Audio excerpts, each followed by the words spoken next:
कथा सुनने में ऐसी रुचि बन जाए। बंधुओं एक बात कहें, ज्यादा कथा हमारी सुन मत लेना, नहीं तो हम आपको ऐसा ही बना देंगे फिर, और फिर ऐसे ही हो जाओगे आप कि बस फिर कुछ और कहीं मन लगेगा नहीं। इसलिए थोड़े बच के रहिएगा, थोड़े किनारे किनारे ही रहो, क्योंकि ज्यादा रस पक्ष में अगर हम ले गए तो हम भी वैसे हो जाएंगे, आप भी वैसे ही हो जाओगे, बस रोते ही रहेंगे सुबह शाम ठाकुर जी की स्मृति में, ठाकुर जी के भावों में। ये नेत्र नीर कभी समाप्त नहीं होंगे, सदा बहते रहेंगे।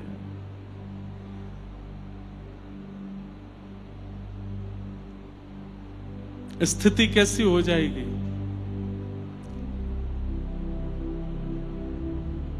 गोवर्धन वासी सांवरे, गोवर्धन वासी सांवरे, लाल तुम बिन रहो न जाए, लाल तुम बिन रहो न जाए रे, गोवर्धन वासी सांवरे, गोवर्धन वासी सांवरे। दर्शन को नैना तपे, वचन सुनन को कान, मिलवे को हियरा तपे, ही के जीवन प्राण, गोवर्धन वासी सांवरे, गोवर्धन वासी सांवरे। बस ऐसी स्थिति हो जाएगी, तुम बिन रहो ना जाए, बस अब आप चाहिए। जैसे प्यासे को जल चाहिए, जैसे लोभी को धन चाहिए, जैसे निर्धन को धन चाहिए, जैसे कामी को काम चाहिए। हे नाथ, ये सब उसके बिना नहीं रह पाते, ऐसे मैं भी आपके बिना नहीं रह सकता, आप चाहिए मुझे। कथा सुनते सुनते ये भावना, ये स्थिति मन में प्रकट होने लग जाए, ऐसी मन स्थिति, ऐसी चित्तवृत्ति होने लग जाए, तो समझ जाओ ठाकुर जी आपसे प्रसन्न है। लेकिन बस समय पूर्ति के लिए कथा सुन रहे हैं कि इतने बजे से इतने बजे तक सुननी है, ये बातें सुननी है, फिर उसके बाद उठ के जाना है। ठाकुर जी प्रसन्न आपसे इतने प्रसन्न नहीं है, क्योंकि आप केवल वहीं अटक गए हो, उससे आगे बढ़ नहीं पा रहे हो। अरे प्रसंग आता है, मैं बंधुओं नेत्र बंद करके कथा कहूं तो समझ जाइएगा कि शायद किसी अन्य भाव में हूं, इसलिए कहने दीजिएगा, बस आप सुनते रहना। हमारे व्रजमंडल के श्री कृष्णदास, उनका स्वरूप ऐसा था कि वो किसी भी वस्तु को देखते थे। जैसे हमारा मन कैसा है, हम आम देख लेते हैं तो आम देख करके हमारे मुंह में पानी आ जाता है, अरे ये आम तो मैं खा लूं, कितना बढ़िया लगेगा, इसको बढ़िया फ्रिज में रख के ठंडा करके इसको काट करके ऐसे खाऊंगा। कोई सोचता है चूस के खाऊंगा, कोई सोचता है इसकी गुठली खाऊंगा, कोई सोचता है इसका अचार बनाऊंगा। आम को देख करके हम अपने रसना की कितनी भावना सोच लेते हैं। लेकिन कृष्णदास जी की दृष्टि कैसी थी, वो आम की सुंदरता देख करके मन में विचार करते थे, मेरे ठाकुर जी को भोग लगेगा तो उनको कितना सुख मिलेगा, उनको कितना अच्छा लगेगा। कोई व्यक्ति कपड़े देखता है तो कपड़े देख करके तुरंत सोच लेता है मैं पहनूंगा तो कैसा लगूंगा। लेकिन श्री कृष्णदास जी सोचते थे इस छपाई का कपड़ा यदि मेरे ठाकुर जी की पोशाक बनेगी तो कितनी बढ़िया लगेगी। मतलब वो हर वस्तु को देख करके ठाकुर जी के ऊपर इमेजिन करते थे, कभी अपने ऊपर नहीं। एक बार आगरा गए, आगरा की सब्जी मंडी में घूम रहे थे, तभी उनको एक सुंदर गायन का स्वर सुनाई देने लगा। एक कोई स्त्री बड़े सुंदर स्वर में गा रही थी, और वो स्वर सुनते ही कृष्णदास जी रुक गए और मन में सोचने लगे, इतना सुंदर स्वर, अरे ये स्वर तो मेरे ठाकुर जी के सन्मुख प्रकट होना चाहिए, इस स्वर से तो मेरे ठाकुर जी की सेवा होनी चाहिए।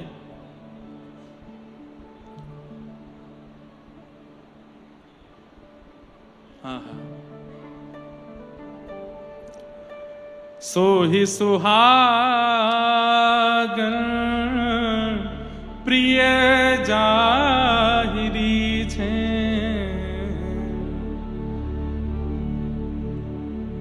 मेरे ठाकुर जी को प्रिय लगेगा ये। और ये सोच करके श्री कृष्णदास जी उस स्वर का पीछा करने लगे, कहां से ये कोकिल स्वर आ रहा है, इतना मीठा कौन गा रहा है। और ढूंढते ढूंढते ढूंढते जैसे ही एक गली में पहुंचे, गली से अंदर गए, वहां पर देखा एक बहुत सुंदर सा भवन था। और जैसे भीतर गए तो क्या देखते हैं, चारों तरफ मन चले लोग बैठे हैं, कोई पी रहा है, कोई धन लुटा रहा है, कोई वाह वाह कर रहा है, और बीच में एक नगर वैश्या बैठ करके गा रही है। उन सबको रिझाने के लिए गा रही थी, पर उससे कृष्ण भक्त श्री कृष्णदास जी रीझ गए। जब उसने अपना गायन खत्म किया तो कईयों ने उस पर धन लुटाया, कईयों ने कुछ कहा, कोई सोने की मोहर लुटाने लगा। कृष्णदास जी ने तुरंत उसके रूप को देख करके कहा कि इसका गायन तो मेरे श्रीनाथ जी के आगे होना चाहिए।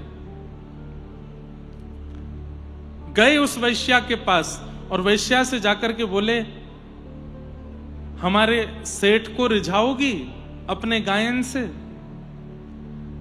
तो वो वैश्या बोली, मेरे दाम बहुत ज्यादा हैं, मैं ऐसे नहीं जाती कहीं भी।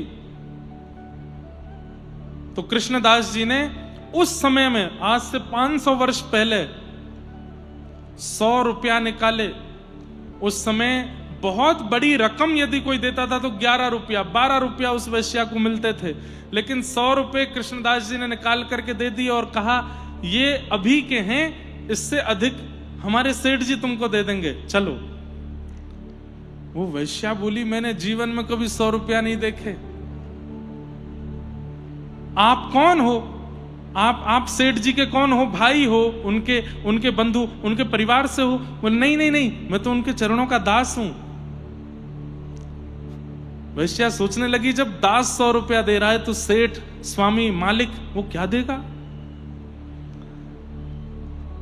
धन के लोभ में तैयार हो गई और अपना और अद्भुत श्रृंगार करके आई, और वो वाली पोशाक पहन के आई जिसमें वो सबसे सुंदर लगती थी।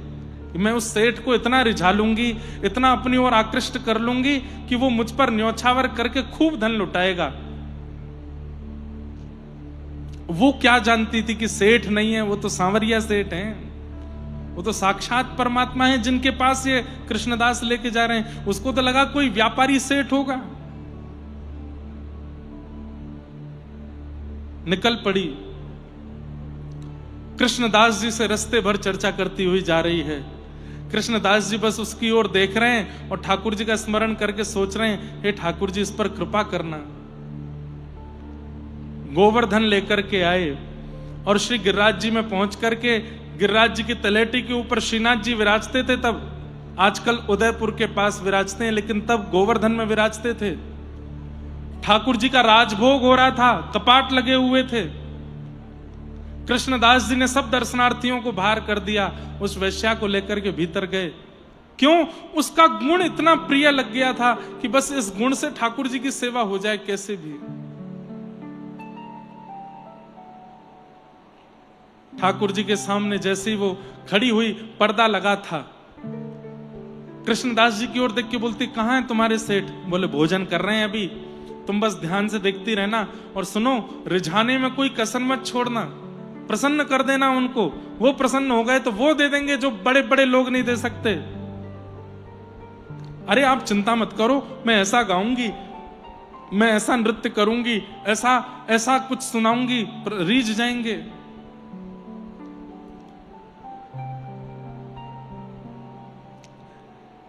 जैसे ही कपाट खुले, उस वैश्या ने नेत्र भर करके जब देखा, एक भुजा ऊपर की ओर, दूसरी भुजा कमर पर है, नेत्र नीचे हैं, मंद मुस्कुरा रहे हैं, सिरपेज धारण किया है, उस पर मोर पिच्छ है, यहाँ पर वंशी जी धारण है, छड़ी जी अपने हाथ के नीचे लगा रखी हैं, पैरों में पाजेब पहनी है, गले में सुंदर वनमाला धारण की है, सुंदर वैजंती माला पहनी हुई है, चंदन की सुंदर सुगंधी से सुगंधित हो रहे हैं। सामने एक पुजारी जी खड़े होकर के सुंदर दीप मालिका से आरती कर रहे हैं। आहा, उस गिरधर छवि को देख करके वो वैश्या दिखती रह गई। उसके मन में आज एक ग्लानि हुई कि मैंने आज तक जीवात्मा को, ये संसार के नश्वर प्राणियों को प्रसन्न किया है, आज तक मैंने संसार के ही लोगों को प्रसन्न किया जो मेरा उपभोग करके मेरा त्याग कर देते हैं। मैंने स्वप्न में भी नहीं सोचा था कि मुझे उसके आंगन में खड़ा कर दिया जाएगा जिसने पूरी सृष्टि की रचना की है। ठाकुर जी की रूप माधुरी देखी, उसके बाद कृष्णदास जी को देखा। कृष्णदास जी बोले, बस इनको रिझा दो और किसी को रिझाने की आवश्यकता नहीं होगी। तेरे पास कंठ है, तेरे पास सुंदरता है, तेरे पास नृत्य है, तेरे पास सर्वगुण है, इस गुण से तू पूरे विश्व के लोगों को रिझा चुकी है और वो लोग तुझ पर धन लुटाते हैं, तेरा उपभोग करते हैं। कब तक ये करती रहेगी? इनको रिझा। घुटनों पर बैठ गई हाथ जोड़ करके और बस नेत्रों से अश्रुधार गिर रही है। और उस समय वो बोली कि मेरा कंठ अवरुद्ध हो गया, मैं कुछ गा नहीं पा रही हूं और मैं ये सोच रही हूं, हे कृष्णदास जी, मेरा तन तो झूठा हो चुका है, मेरी वाणी झूठी हो चुकी है। और ठाकुर जी उच्छिष्ट का भोग नहीं लगाते, ठाकुर जी तो अमनिया पाते और मैं अमनिया नहीं हूं, मैं तो उच्छिष्ट हो चुकी हूं, अब कैसे सेवा करूं? तब कृष्णदास जी ने पद गाया और उस पद को सुनकर के वह वैश्या नृत्य कर रही है ठाकुर जी के आगे। गिरधर छवि पे अटक्यो मेरो मन, गिरधर छवि पे अटक्यो, ललित त्रिभंगी चाल पे चल के, ललित त्रिभंगी चाल पे चल के, चिबुक चारू गण ठटक्यो, मेरो मन गिरधर छवि पे अटक्यो। सजल श्याम घन वरण लीन है, सजल श्याम घन वरण लीन है, फिर चित अनत न भटक्यो, मेरो मन गिरधर छवि पे अटक्यो। वैश्या कहने लगी, मैं कैसे पाऊं? मेरा तन उच्छिष्ट, मेरा मन उच्छिष्ट, मेरी वाणी उच्छिष्ट। तब कृष्णदास जी ने अंतिम पंक्ति में एक शब्द गाया है, ध्यान से सुनिएगा। कृष्णदास किए प्राण न्योछावे, कृष्णदास किए प्राण न्योछावे, यह तन जग सिर पटक्यो। कृष्णदास जी कह रहे हैं, तेरा तन अपवित्र होगा, तेरी वाणी अपवित्र हो सकती है, तेरी बुद्धि अपवित्र हो सकती है, लेकिन तेरी आत्मा परम पवित्र है। आत्मा को कोई अपवित्र नहीं कर सकता। ऐसा कुछ कर मिल जा श्याम सुंदर से, दोबारा इस संसार की उच्चिष्ट स्थिति में ना आना पड़े। और महाराज तुरंत वो वैश्या खड़ी हुई और ठाकुर श्री गिरधर लाल जी के सामने, श्रीनाथ जी के सामने नृत्य करने लगी, नेत्रों से अश्रुधार गिरने लगी और द्रुत गति से नृत्य करते करते गोल घूमते घूमते घूमते अंत में ठाकुर जी की तरफ दोनों भुजा पसार दी हैं और वहीं तन का त्याग करके आत्मा को बाहर निकाल के ठाकुर जी में विलीन हो गए, मिल गई श्याम सुंदर से।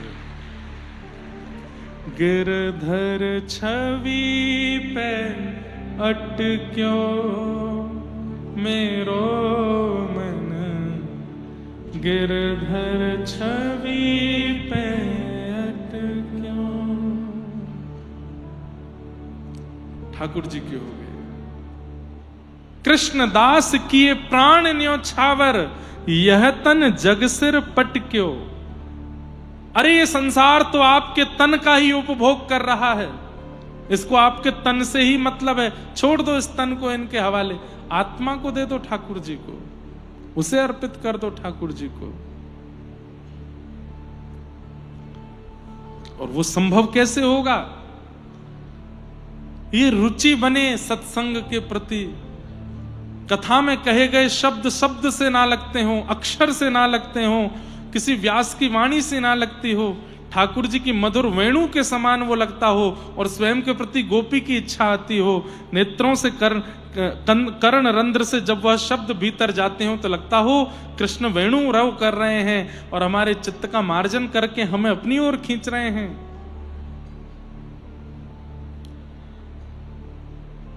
वही बात सूत जी कह रहे हैं, विश्वक्सेन कथा सुयह, कथा के प्रति यदि रुचि बन रही है, सत्संग के प्रति यदि रुचि बन रही है, तो इस बात का प्रमाण है कि ठाकुर जी आपसे राजी हैं। लेकिन सत्संग सुनते सुनते, कथा सुनते सुनते मन विचलित होता है, उठ के जाने का मन होता है, या फिर बस अब होता है कि कब विश्राम हो, समझो ठाकुर जी दूर हैं, ऐसी भाव।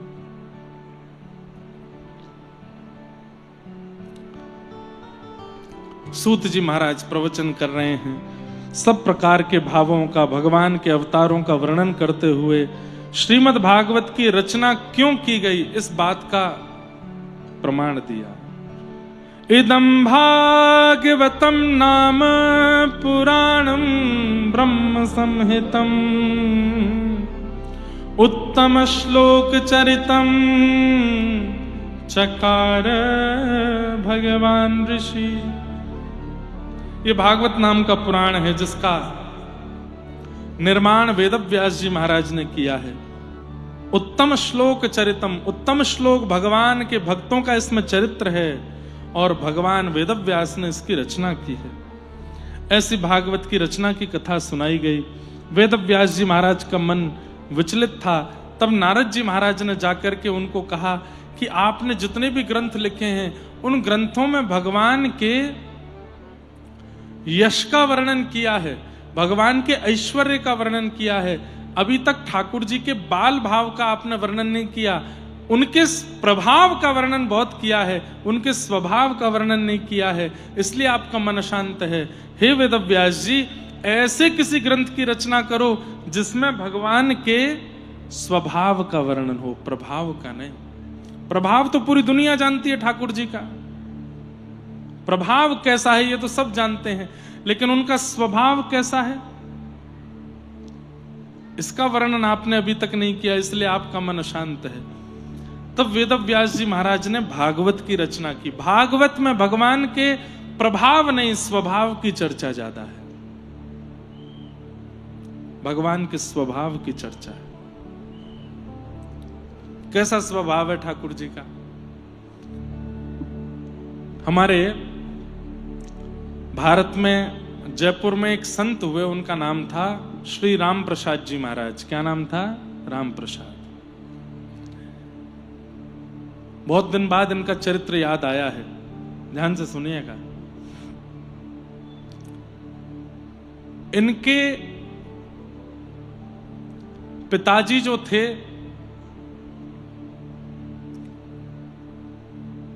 उन्होंने अपने पिता की मृत्यु देख करके संन्यास ग्रहण कर लिया, विवाह नहीं किया। अपने पिता को मरणासन अवस्था में देख करके उन्होंने सोच लिया कि मेरी मां रो रही है,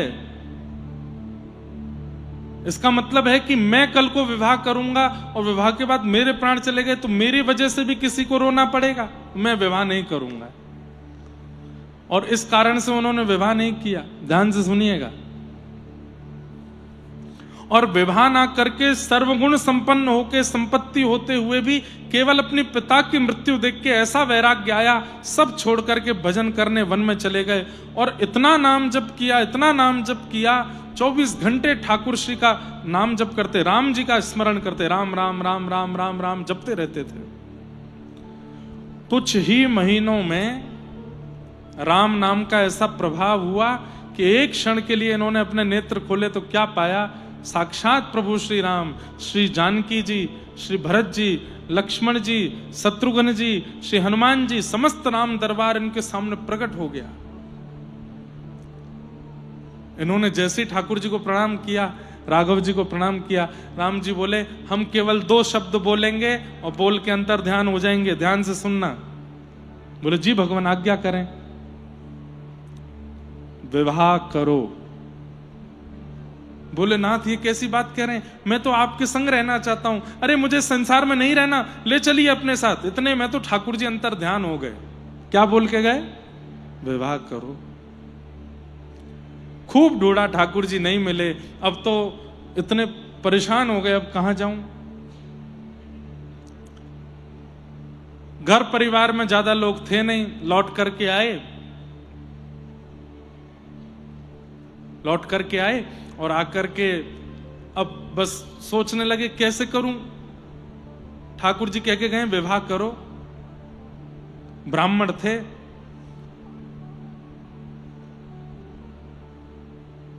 कितनी अद्भुत कथा है कि इनके घर तो कोई आया नहीं, तो ये ब्राह्मणों के घर जाते और जाके उनका द्वार खटखटाते।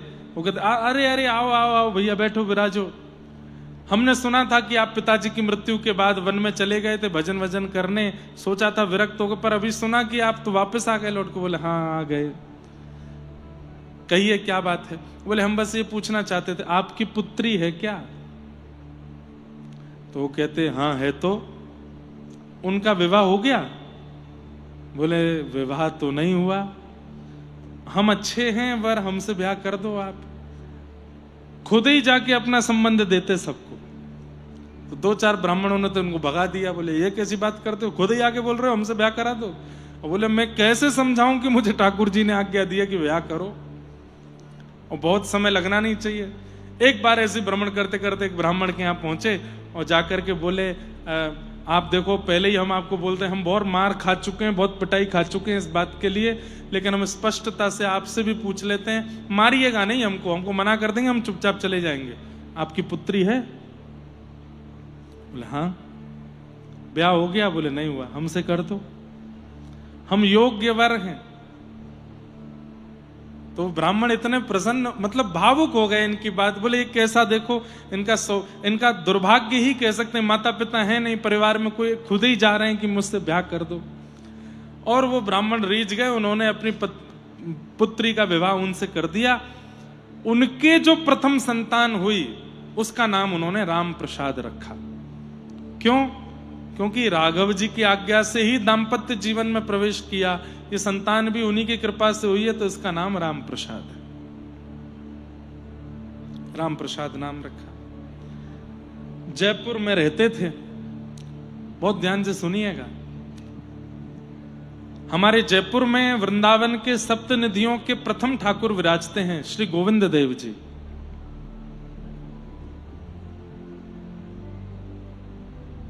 बिहरत निस दिन कुंज गलिन में, व्रज जन मन सुख धाम। रूप गोस्वामी प्रकट कियो जहां, राधा गोविंद रूप निधान। वृंदावन प्यारो वृंदावन, श्री वृंदावन प्यारो वृंदावन। तो वृंदावन के गोमा टीला पर इनका प्राकट्य हुआ। लेकिन औरंगजेब ने जब आक्रमण किया, औरंगजेब जब आगरा आया तो आगरा में आकर के एक दिन रात में किले पर खड़े होकर के देख रहा था तो दूर एक दिया दिखाई दिया। उसने कहा ये आकाश में दीपक जैसा दिखाई दे रहा है, क्या है ये? बोले महाराज यहां से 50 किलोमीटर की दूरी पर एक हिंदुओं का धाम है, उसका नाम है वृंदावन। वहां एक ठाकुर प्रकट हुआ है, उसका नाम है गोविंद देव, उसके मंदिर के शिखर का ये दिया है। तो औरंगजेब ने कहा 50 किलोमीटर दूर से दिया दिखाई दे रहा है, नष्ट करो इसको। औरंगजेब ने तो नष्ट ही किया भारत को, सारे मंदिरों को। जैसे ही ब्रजवासियों को पता चली तो गोविंद देव जी को ले जाने का भाव रखा। तब जयपुर के राजा ने कहा कि मैं पूरी सुरक्षा दूंगा, आप कृपा करके श्री गोविंद देव जी को यहां ले आओ। कुछ कुछ दिन जगह जगह पड़ाव करते हुए श्री गोविंद देव जी जयपुर गए, तब से जयपुर में विराजमान। तो जयपुर में इनका जन्म हुआ श्री राम प्रसाद जी। तो राम प्रसाद जी गोविंद देव जी के मंदिर जाते थे। अब इनकी दर्शन वर्शन में तो रुचि कम थी। गोसाई जी के 2 बेटे थे, वो राम प्रसाद जी की उम्र के ही थे। मंदिर में इतनी भीड़ होती नहीं थी, 2-4 लोग दर्शन करने आते थे। गोसाई जी के बच्चों के साथ राम प्रसाद जी खेलते थे। तो इनके मन में क्या भावना थी कि गोसाई जी के 3 बालक हैं, 2 तो मेरे साथ खेलते हैं और एक ये मुकुट उकुट पहन करके, पीतांबरी पहन के सामने खड़ा रहता है, ये खेलने नहीं आता, ये खड़ा ही रहता है यहाँ पे। तो राम प्रसाद जी ऐसा सोचते, कभी कभी मेरी माँ भी बहुत ज्यादा सुंदर बनाती है तो मुझे घर से नहीं निकलने देती। बोले बगल वाली की नजर लग जाएगी, सामने वाली देख लेगी, भीतर ही रहे। तो हमें लगता है गोसाई जी के ये छोटे लाला हैं, इनको बढ़िया पीतांबरी पहनाते हैं, चंदन वंदन लगा के, काजल लगा के, पगड़ी पहना देते हैं तो कहीं नजर नहीं लग जाए, इसलिए ये खेलने नहीं आते। पर ये राम प्रसाद जब भी जाते थे गोविंद देव जी के मंदिर, गोटी खेलते थे। तो ठाकुर जी को देख करके कभी कभी बोलते थे तुम भी आ जाओ, ये तुम्हारे दोनों भैया तो खेलते हैं, तुम भी खेलो, तुम्हारा मन नहीं करता खेलने का? फिर वो दोनों बच्चे भी, वो भी गोसाई जी के पुत्र भी छोटे से ही थे, उनसे कहते ये क्यों नहीं आते? तो वो बच्चे कहते ये नहीं आते, इनको रहने दो, चलो हम खेलते हैं। गोटी खेलते थे। एक बार गोसाई जी के दोनों वो बालक अपने नानी के घर चले गए घूमने, गर्मियों की छुट्टी में। राम प्रसाद जी का रोज का नियम था, दोपहर में गोटी खेलने आते थे। आज गोटी लेकर के आए। जब तक वो दोनों नहीं आते थे अकेले खेलते थे। आकर के अकेले खेलने लगे, देखते देखते बोले अब बहुत देर हो गई, आए नहीं। तब ठाकुर जी की ओर देख के बोले आज तुम्हारे दोनों छोटे भाई नहीं आए खेलने? अरे अब तो आ जाओ, कहां भीतर बैठे रहते हो सज धज के तैयार होके? अरे तुमको क्या पता कितना आनंद आता गोटी खेलने में, देखो मैं खेल के दिखाऊं। तो ठाकुर जी के सामने खेल खेल के दिखावे। तो ठाकुर जी का इतना मन हुआ खेलने का। मंदिर में एक दरबान था और एक बूढ़े से गोसाई जी थे, वो आसपास घूम रहे थे। ठाकुर जी बोले इनके सामने कैसे जाऊं? तो भगवान ने कुछ इच्छा प्रकट की, तो दरबान को तो बहुत जोर से उसका पेट खराब हुआ। वो भागा लघु शंका दीर्घ शंका के लिए। ऐसा पेट खराब हुआ कि आवेगा नहीं आधे घंटे से पहले। और जो गोसाई जी मंदिर में घूम रहे थे उनको बहुत जोर की भूख लगाई। सोचने लगे अभी भोजन करके आया था, पता नहीं भूख क्यों लग रही है। वे वापस मंदिर के पीछे अपने घर चले गए। पंडिताइन से बोले भोजन बनाओ, भूख लगी है, बड़ी जोर की भूख। अब मंदिर में कोई नहीं। इतने में ही ठाकुर जी ने, जो ऐसे खड़े रहते थे, बंशी तो रखी अपने फेंट में, हाथ वाथ सीधे किए और एक छलांग मार के आ गए नीचे। और आकर के बोले रोज मुझे परेशान करता है, रोज आकर के गोटियों से चिढ़ाता है, चल तू बहुत बड़ा खिलाड़ी बनता है, मैं खेल के दिखाता हूं। आओ तो वो इतना खुश राम प्रसाद, अरे इतने दिनों से आता हूं, तुम कितना मीठा बोलते हो, अरे तुम खेलने आया करो, सुनो इधर रुकना। बोले क्या हुआ? तुम कितने सुंदर हो, तुम्हारे नेत्र, तुम वहां खड़े रहते हो तब भी सुंदर लगते हो, लेकिन अभी नीचे आए तो कितने अच्छे लग रहे हो। ठाकुर जी बोले चल बात मत बनावे, तो को खेल के दिखाऊं। तू बता कैसे खेलता है? तो राम प्रसाद एक गोटी मारे। बोले अच्छा तेने एक गोटी हटाई, अब देख तू 10 गोटी लगा, मैं एक संग हटाऊंगा। ठाकुर जी बिल्कुल ऐसे हो गए जैसे मानो मधुमंगल श्रीदामा आ गए हो, और लेट करके ऐसे गोटी मारे, 10 की 10 गोटियां उड़ा दें। और राम प्रसाद तो था के मार मार के हंसे। बोले भैया गोसाई जी के दोनों बालकों से बढ़िया तो तुम हो, अब उनके संग नहीं, मैं तो तुम्हारे संग ही खेलूंगा। ठाकुर जी मानो अब ये भी सोचते जा रहे हैं दरबान और गुसाई आवे उससे पहले पहले खूब खेले ठाकुर, झिक्के खेले। लेकिन राम प्रसाद तो उनकी झांकी देखता रह गया। बार बार जाके उनका हाथ पकड़े। ठाकुर जी ने कहा, भाई कितना अच्छा लगता है ना आपको स्पर्श करके, कितने बढ़िया, ये ऐसा हमारी तो त्वचा नहीं है, तुम्हारी कैसे हो गई। फिर ठाकुर जी के पास जाके जोर से सूंघे, कितनी बढ़िया सुगंधी आती है तुम में से। अरे 1 मिनट रुको तो, ठाकुर जी की ठोड़ी पकड़ ले, तुम्हारे नेत्र कितने सुंदर हैं, नासिका कितनी बढ़िया है। ऐसे ठाकुर जी को देखे और ठाकुर जी उस पर मोह, अरे इनको को खेलन दे, चल आजा मेरे संग खेल। इतने में ही दरबान और गुसाई जी दोनों आ गए।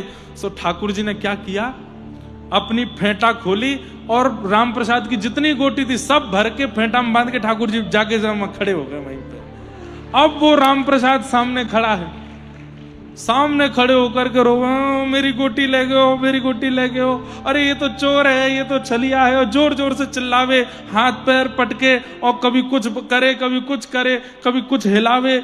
गुसाई जी बोले, ए क्या बात है, ए हल्ला क्यों करता है राम प्रसाद, अरे मेरी गोटी ले गया, मेरी गोटी ले गया, इसको खींच के लाओ, मेरी गोटी मेरे को वापस करो, मैं नहीं आऊंगा कल से खेलने, बड़ी मुश्किल से मैंने इकट्ठी करी, जे लेके भाग गया भीतर। और ठाकुर जी मंद मंद मुस्कुरा रहे हैं। गोसाई जी बोले, क्या बोलता है, अब मेरी गोटी ले गया भीतर। कहां ले गया गोटी, मेरी गोटी लेके गया, इसके फेंटा में रखी मेरी गोटी। गोसाई जी बोले, ये ठाकुर जी की थाल है, थाल में खिलौने रखे थे ठाकुर जी के, ये देख सोने की गोटी, चांदी की गोटी, कहां है तेरी गोटी, यहां नहीं है, फेंटा में है, ये जो बगल में फेंटा बंधा इसमें है मेरी गोटी। गोसाई जी बोले, तेरे लिए फेंटा नहीं खोलूंगा मैं ठाकुर जी का। तो बोले, मैं भी यहीं प्राण त्याग दूंगा, गोटी लेके जाऊंगा अपनी, मैं सिर मारूंगा अभी अभी जमीन में अपना। और छोटा बालक वो तो ऐसे ही करता है, और छोटा बालक राम प्रसाद और जाकर के ऐसे सिर मारे अपना जमीन में, बोले मेरी गोटी दो। गोसाई जी बोले, रुक जा रुक जा रुक जा, मत मार, अभी देख तेरे सामने फेंटा खोलता हूं। बाहर दरबान भी आ गया, बोले अब तू आज चला जा, कल से नहीं आने दूंगा तुझे। चिल्ला रहा है, जिद कर रहा है, खोल दो गोसाई जी आप फेंटा। और जैसे ही गोसाई जी ने फेंटा खोला, कड़कड़ कड़कड़ करके सारी गोटियां उसमें से गिर गई, नीचे फैल गई। ठाकुर जी की सोने चांदी की गोटियां हैं, वो तो सामान्य गोटी, उसको हमारे यहां कंचा बोलते हैं, ऐसे हरे नीले ऐसे रंग के होते हैं। गोसाई जी बोले, ये तो राम प्रसाद तू ही खेलता है ना इनसे। बोले, हाँ मैं वही तो कह रहा, ये मेरी लेके मेरी गोटी वापस करो। और वो गोसाई जी के हाथ कांपे, पैर कांपे, और वो ठाकुर जी की ओर देखें। बोले, राम प्रसाद भीतर आके फेंटा में नहीं बांध सकता। हे नाथ, ये आपकी कोई लीला है क्या, ये आपकी कोई कृपा है क्या। इतने में ही श्री गोविंद देव जी मंद मंद मुस्का गए, हल्की सी झांकी गोसाई जी को दिख गई। आहा, जय जयकार करने लगे, श्री राधा गोविंद देव की।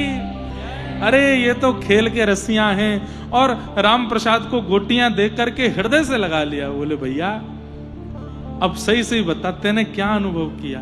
बोले, ये कूद के नीचे आए थे और ऐसे लेट लेट करके गोटी खेल रहे थे, 10-10 गोटी एक साथ उड़ा रहे थे, ऐसा कर रहे थे, वैसा कर रहे थे। गोसाई जी के तो नेत्र पुलकित हो गए। जाके उनके माता पिता को ये बात बताई। बोले कि तुम्हारा बालक सामान्य नहीं है। माता पिता बोले, वो तो हम जानते हैं कि ये सामान्य नहीं है, तुम पर जरूर कोई भगवत कृपा हुई है, क्या कुछ अनुभव हुआ था क्या पूर्व में। तब उनके पिताजी ने ये रहस्य बताया कि मैं तो विरक्त हो गया था, मुझे राम जी ने आकर के कहा कि 2 शब्द कहे, ब्याह करो, तब मैंने विवाह किया, इस बालक का जन्म हुआ, तो राम जी की कृपा से वंश बढ़ा, इसलिए इसका नाम राम प्रसाद। तब उन्होंने सब बात बताई। बोले, गोविंद देव जी इसके साथ खेलते हैं। ऐसे श्री राम प्रसाद नामक भक्त हुए। फिर धीरे धीरे उनको कथा में रुचि, आचार्यों में रुचि, फिर ठाकुर जी की उन्होंने एक बार झांकी देख ली, फिर अपने आप ही उनका खेल कूद से मन हट गया, फिर वो भजन में भक्ति में लग गए।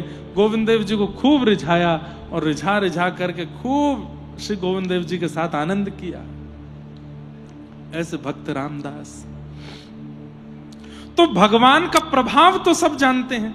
हम जब भगवान को देखते हैं तो हम सब जानते हैं कि ये महाभारत के युद्ध में गीता का ज्ञान देने वाले, शंख चक्र गदा पद्म धारण करने वाले, त्रिभुवन नायक त्रिलोकीनाथ परमात्मा है। ये प्रभाव तो सब जानते हैं, पर उनका स्वभाव भी तो बताइए, वो कैसे हैं? छोटे से राम प्रसाद के साथ गोटी खेलने उछल जाते हैं, मधुमंगल श्रीदामा के साथ ऐसी ऐसी लीला करते हैं। अरे ये बातें तो चलो द्वापर की हैं, कलिकाल में अबीर गुलाल उधरी तरंग, माझा घरे नाचे माझा सखा पांडुरंग, नाथा घरी नाचे माझा सखा पांडुरंग। वहां दूर श्री नामदेव जी महाराज कीर्तन कर रहे हैं और पंडरीनाथ खड़े खड़े रुक्मणी जी से कह रहे हैं, हे रुक्मणी जी। बोले क्या? थोड़ी देर मेरी जगह खड़ी हो जाओ आप। बोले क्यों? बोले नामा कीर्तन कर रहा है, मेरा मन कर रहा है मैं जाके थोड़ा मैं नाच के आ जाऊं। इतना सुंदर कीर्तन चल रहा है, मेरा मन हो रहा है मैं वहां पहुंच जाऊं। रुक्मणी जी बोली ऐसे कैसे चले जाओगे? बोले थोड़ी देर के लिए चल, ये सब दर्शनार्थी खड़े हैं, इनको दर्शन कौन देगा? बोले थोड़ी देर आप आ जाओ ना, आप भी तो मेरी तरह खड़ी हो, क्या पता चलेगा कि मैं हूं कि आप, मैं थोड़ा चला जाता हूं। रुक्मणी जी बोली वहां जाओगे, कीर्तन में विक्षेप डालोगे और आपको देख करके नामदेव जी कीर्तन छोड़ देंगे, सब लोग उठ करके खड़े हो जाएंगे।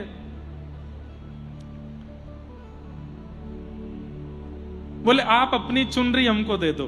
तो रुक्मणी जी की चुनरी लेकर के ऐसे ढक करके केवल नेत्र नेत्र दिख रहे हैं, और श्री पंडरीनाथ भगवान पंढरपुर की गलियों से छुपते छुपाते और श्री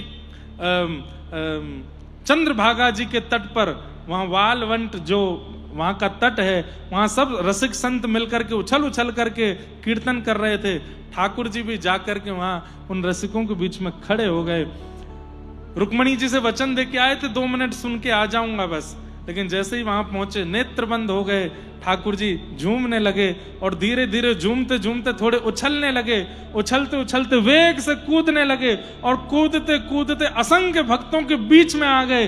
ठाकुर जी की अचानक से चुनरी उतर गई, सिर पर खूब सुंदर मुकुट धारण किया है, आहा कस्तूरी की सुगंधी आ रही है, गले में तुलसी माला पहनी हुई है और ऐसे कमर पर हाथ धर के झूम झूम करके विठोबा नृत्य कर रहे हैं, और सब भक्त समाज देख करके आनंदित हो रहे हैं ठाकुर जी को। ये ठाकुर जी का स्वभाव है कि वो इतने प्रभावशाली होते हुए भी भक्तों के सुंदर भाव को छोड़ नहीं पाते, पहुंच जाते हैं। नारद जी महाराज ने आके वेदव्यास जी से कहा, भगवान का स्वभाव नहीं, भगवान का प्रभाव नहीं, स्वभाव बताओ, उनका स्वभाव कैसा है, वो कैसे प्रेमी हैं अपने भक्तों के, इसके बारे में थोड़ा बताओ, तब तुम्हारे मन को शांति मिलेगी। और तब श्री वेदव्यास जी महाराज ने रचना करते हुए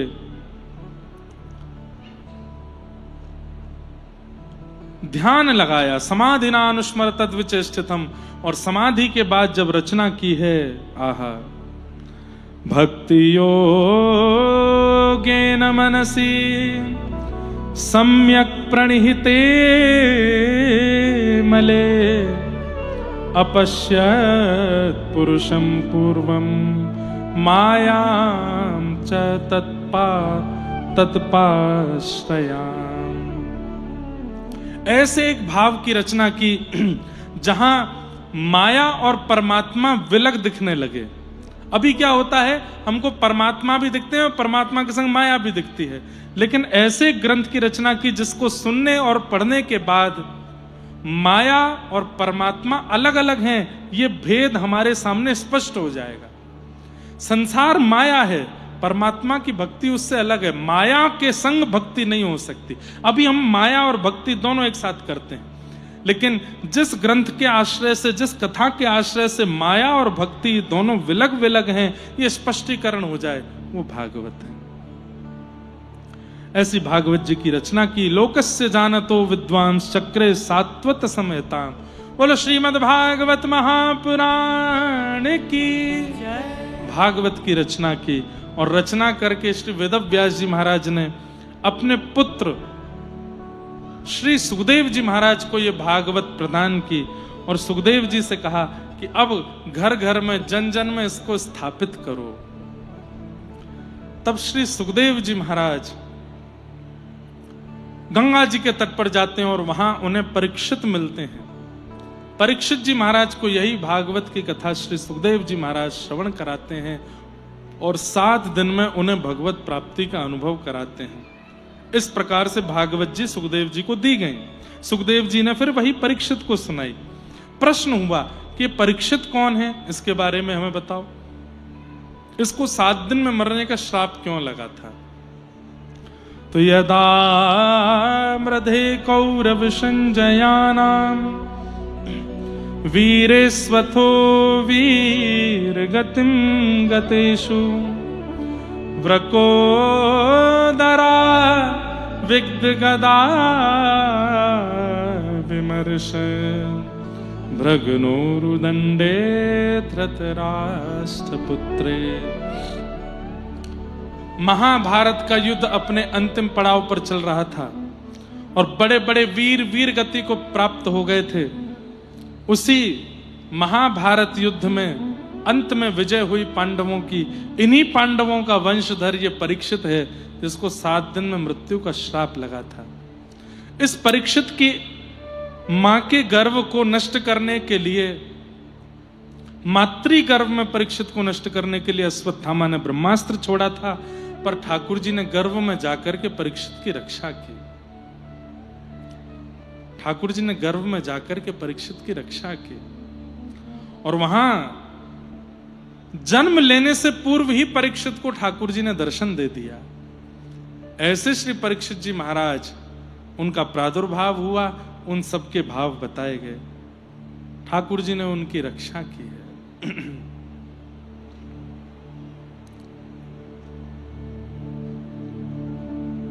बहुत सुंदर भाव।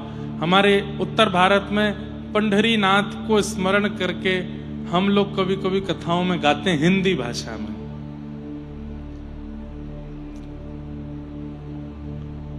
सबके लिए वो द्वार खुले हैं, सबके लिए वो द्वार खुले हैं, एक ईंट पर विठल खड़े हैं, एक ईंट पर विठल खड़े हैं, कर जीवन कल्याण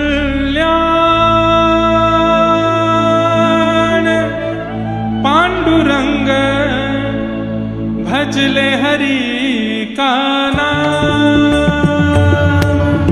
भजले हरि का नाम, पांडुरंग भजले हरि का नाम, हे भजले हरि का नाम, पांडुरंग भजले हरि का नाम, भजले हरि का नाम, पांडुरंग भजले हरि का नाम। विठ्ठल विठ्ठल जय हरि विठ्ठल,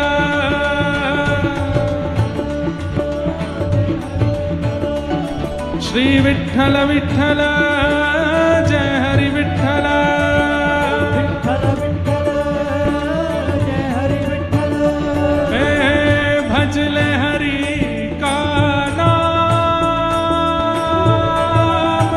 पांडुरंग भजले हरि का नाम, भजले हरि का नाम, पांडुरंग भजले हरि का नाम। ओ राम वही श्याम वही, राम वही श्याम गाइए, राम वही श्याम वही, वही श्याम वही है, कृष्ण वही बलराम वही, कृष्ण वही बलराम, राम वही सब में समाई जिसकी छाया, समाई की छाया, जिसका भेद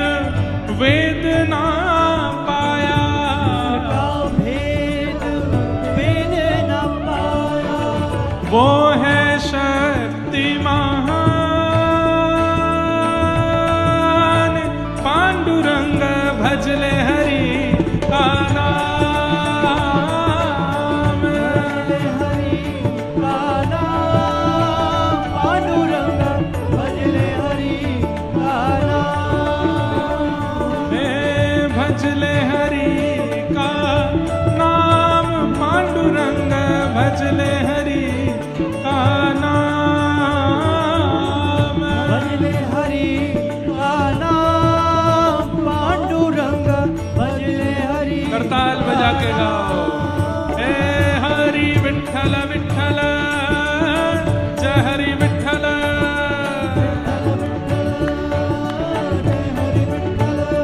हरि विठ्ठल विठ्ठल, जय हरि विठ्ठल।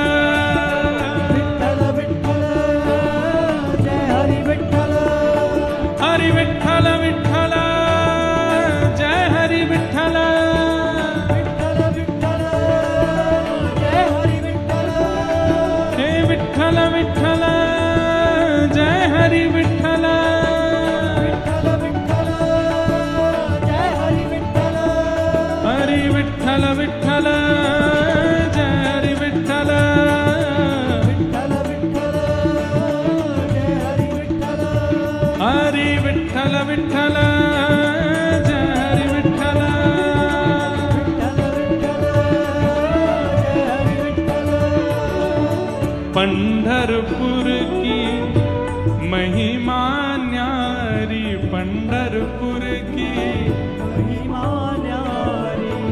आते हैं लाखों नर नारी, आते हैं यहाँ नर नारी। उसके लिए है कोई नहीं छोटा, उसके लिए है कोई नहीं छोटा। उसके लिए नहीं कोई है मोटा। उसके लिए है कोई नहीं मोटा। सब हैं उसको समान, पांडुरंग भजले हरि का नाम।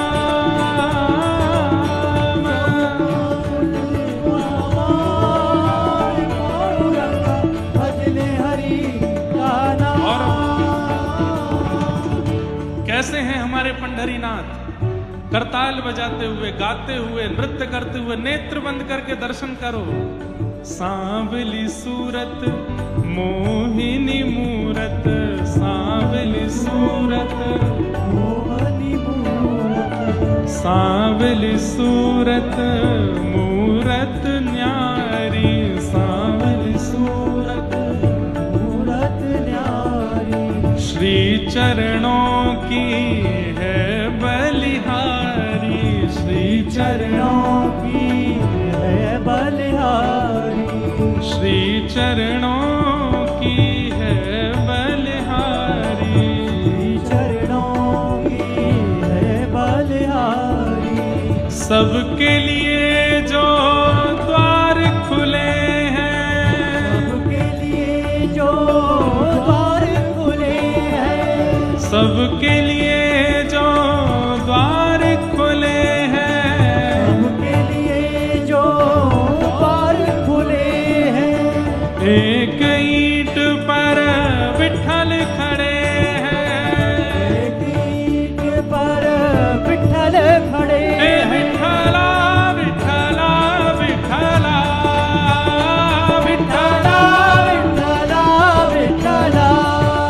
श्री विठ्ठला विठ्ठला विठ्ठला। विठ्ठला विठ्ठला। हे विठ्ठला विठ्ठला विठ्ठला। विठ्ठला विठ्ठला।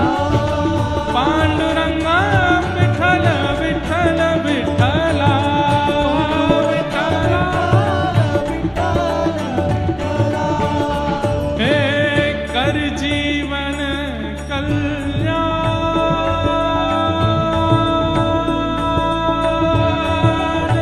पांडुरंग भजले हरि का नाम।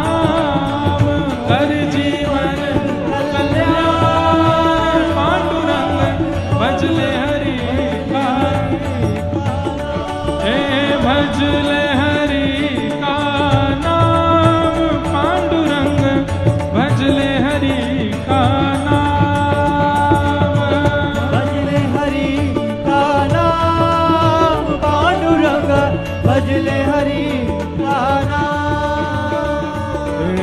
विठ्ठल विठ्ठल जो कोई गाता विठ्ठल विठ्ठल जो कोई गाता भव सागर से वो तर जाता सागर से वो तर जाता विठ्ठल विठ्ठल जो नहीं गाता विठ्ठल विठ्ठल जो नहीं गाता अंत समय में सो पछताता अंत समय पे तो पछताता नाम की महिमा महान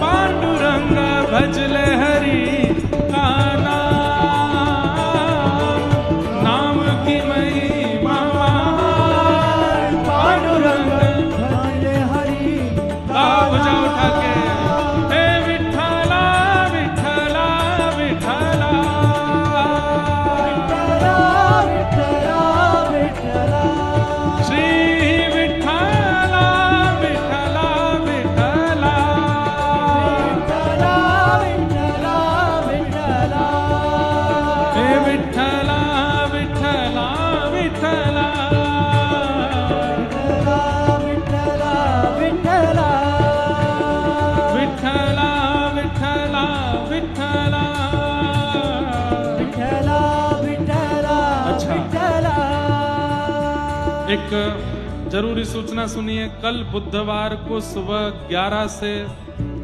और लगभग 12:30 बजे तक युवक युवतियों के लिए मतलब युवाओं के लिए एक युवा पथ प्रदर्शन का कार्यक्रम रखा गया है। इस विषय पर चर्चा होगी। युवाओं से हम थोड़ी बातचीत करेंगे, कुछ उनको टिप्स बताएंगे और सभी बच्चों को भेजें और जिसमें उम्र वैसे लगभग 15 से लेकर के और यहाँ तो लिखा है 15 से 25 पर हम खुद 28 साल के हैं तो कम से कम 15 से लेकर के 35 साल तक के बच्चे आ सकते हैं। बच्चे तो नहीं है 35 साल के लेकिन फिर भी आइए सब युवा आइएगा। सुबह थोड़ी चर्चा आप लोगों के साथ में करेंगे और प्रेम और भाव से खूब आनंद करेंगे। मन भूल मत जइयो राधा रानी के चरण भूल मत जइयो राधा रानी के चरण मन भूल मत जइयो राधा रानी के चरण भूल मत जइयो राधा रानी के चरण ओ राधा रानी के चरण महारानी के चरण राधा के चरण महारानी के चरण राधा रानी के चरण महारानी के चरण महारानी के चरण महारानी और के चरण कल नंदोत्सव है कथा में। आप सब लोग 3 बजे तक यहाँ आ जाइएगा। और कल वैसे तो हम सब जगह कहते हैं कि पीले वस्त्र पहन के आना, पर कल आप लोग सब सफेद वस्त्र पहन के आना और पीले यहां कर दिए जाएंगे। तो घर से परमिशन लेके आना कि भाई कल जो है हम थोड़ा धूमधाम करके आएंगे, क्योंकि कल अहिल्यानगर साक्षात श्री गोकुल धाम बनेगो। बोल पूछरी के लौटा की हो या। कल कौन कौन आवेगो भुजा उठाओ। नंद घरा नंद भयो कल ही गाएंगे। और कल हम प्रयास करेंगे कि मराठी में नंदोत्सव गाएं, एक आध भाव मराठी में भी गाएंगे। हे मन हो मन आवन भूल मत जइयो राधा रानी के चरण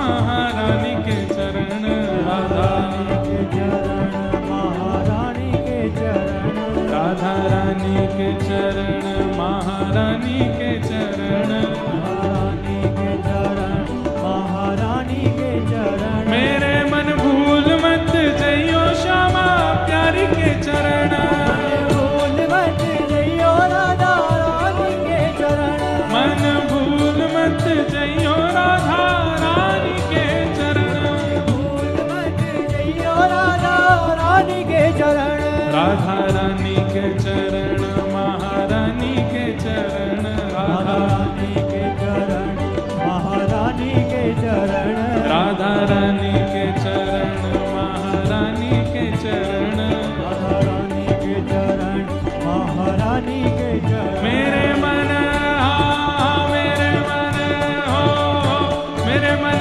भूल मत जइयो राधा रानी के चरण जइयो राधा रानी के चरण मन भूल मत जइयो राधा रानी के चरण मन भूल मत जइयो राधा रानी के चरण ओ जय राधे राधे श्री राधे राधे राधे राधे जय राधे राधे राधे राधे श्री राधे राधे राधे राधे जय राधे राधे राधे राधे श्री राधे राधे राधे राधे वृषभानु दुलारी राधे राधे कीरत सुत प्यारी राधे राधे हे हमारी प्यारी राधे राधे बरसाने वारी राधे ओ जय राधे राधे श्री राधे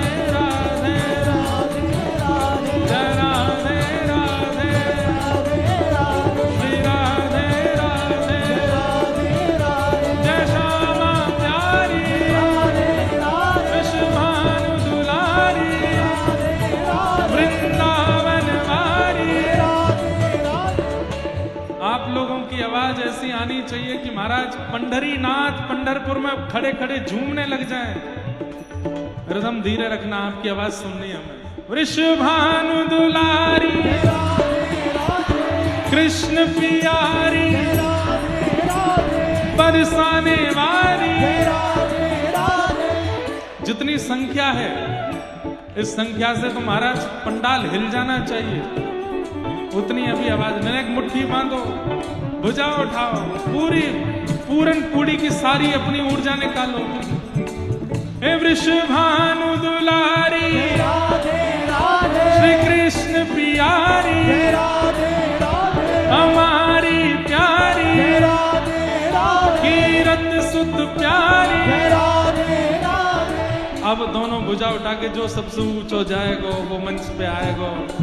ओ जय राधे राधे श्री राधे राधे जय राधे राधे श्री राधे राधे जय राधे राधे श्री राधे राधे जय राधे राधे। ये मुझे लगा कल वालों ही लाला जीत रहे का। ओ भाई वो सफेद कुर्ता में, हाँ तुम्हें आओ आओ इधर आओ। कल भी आप ही जीते थे क्या? अरे यार रोज रोज यही जीते। नहीं रुको रुको रुको रुको, आज दूसरे का नंबर आना चाहिए। इतनी पूरन पूरी खाई है, थोड़ा लगाओ जोर, थोड़ी कैलोरीज बर्न करो अपनी। किशोरी जी के नाम को गाय के झूम उठो। जय राधे राधे श्री राधे राधे जय राधे राधे श्री राधे राधे। वहां है, हाँ ये घुंघराले वाले बाल वाले भैया आप ही हो क्या? ये जो हाथ एक खड़ा किया, हाँ आओ आओ इधर आओ। हाँ आप ही आओ आप ही आओ। ये दोनों भुजा जो खड़ी करी अभी जिन्होंने, नहीं वो आ रहे हैं पीछे से आ रहे हैं, इनको आगे भेजो। वहीं से कूद के आ जाओ, उछल के आओ, जल्दी से आओ। 10 तक गिनती हो उससे पहले आ जाना, जल्दी आओ, कूद फांद के आओ। जय राधे राधे श्री राधे राधे जय राधे राधे हरिदास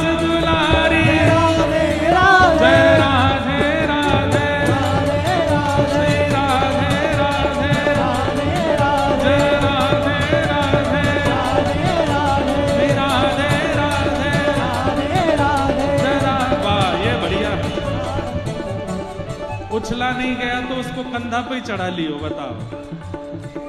ये कहाँ गए हो लाला, कहाँ है? इनके लिए ताली बजाओ जोर से। वाह, इधर आओ। वाह। अब हमारी जितनी बहनें माताएं वो कह रही हम तो उछल ही नहीं पाएंगे, है ना। अब की बार चलो आज ही देते हैं, सब माताएं बहनें, आप में जो ऊंचो जाएगा वाको मिलेगी, ठीक है। वृषभानु दुलारी राधे राधे कृष्ण प्यारी, राधे राधे कृष्ण प्यारी, राधे राधे बरसाने वाली, राधे जय राधे राधे राधे राधे राधे राधे राधे। ये देखो ये, हाँ यही दोनों हाथ खड़े के, आओ आओ इधर आओ, ये वाली है। बोलो वृषभानु दुलारी की।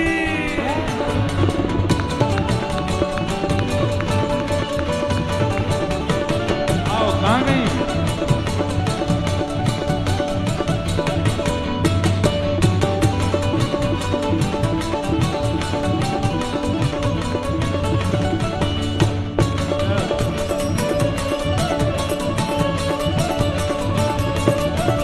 विठाला विठाला विठाला विठाला विठाला विठाला विठाला विठाला विठाला विठाला विठाला विठाला विठाला